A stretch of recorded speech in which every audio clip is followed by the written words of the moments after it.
Ricky Brown. Good morning.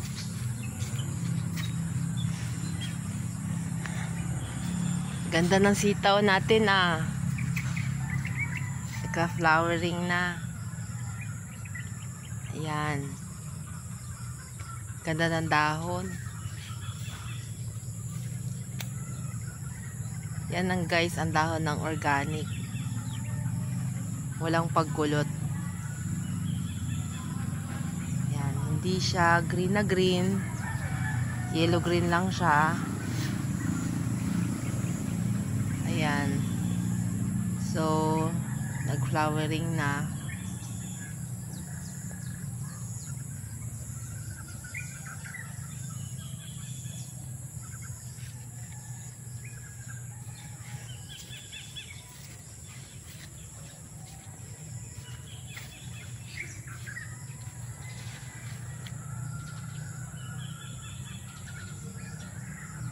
At hanggang sa mga sandaling iyan guys ay hindi pa nakakatikim ng synthetic yan. Dahil ang paupo natin dyan, meron tayong compost, meron tayong organic microbial inoculant for soil conditioner. Plus yung compost natin po ay meron po yung spray na MI. Then pinaka-maintenance po natin dyan guys is yung RLF. Roots and leaf fertilizer. So ayan, ganyan ka pretty yung mga dahon. So ayan, may mga insekto. Normal kasi wala tayong insecticide. Syempre wala tayong lason, kaya talagang yung mga ayan,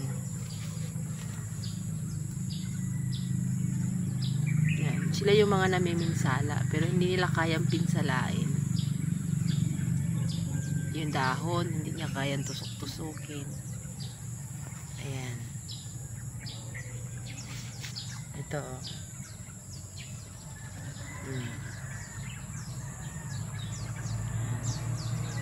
hindi niya yan kaya dahil kahit yan ay yellow green, yan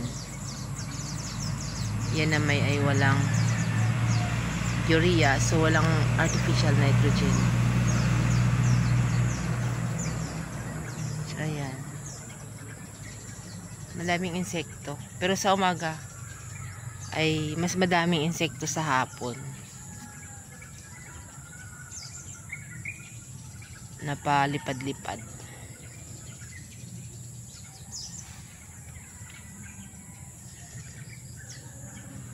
No.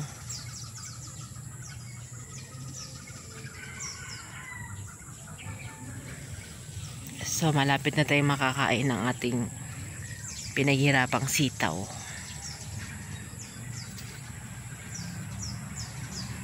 Shout out po dyan sa mga nagsisitaw, mga nagugulay, mga nagha-high value crop. Ayan po ay zero chemicals. Wala tayong synthetic. Walang pesticide, no insecticide. Yan. Pure organic. Yan. So, sa mga interested po na magtanim ng gulay na walang chemicals, ay PM lang kayo at willing po kayo i-assist ni Ricky Brown.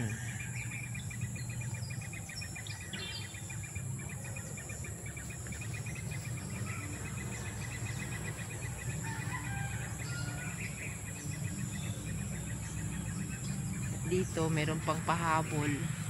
Ayan, dahil meron siyang binhi kaya siya nagpahabol.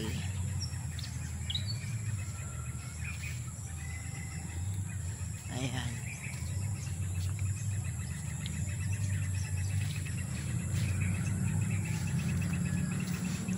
yung mga incoming niya.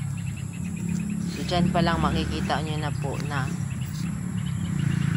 yellow green siya, pero yung dahon niya even. Yan, kita natin dyan.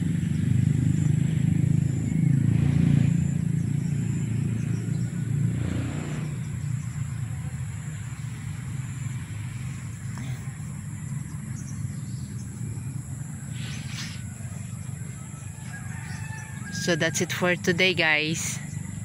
Follow for more. Ayan guys, ayan po ang ating organic full harvest. Sa mga interested, PM lang po.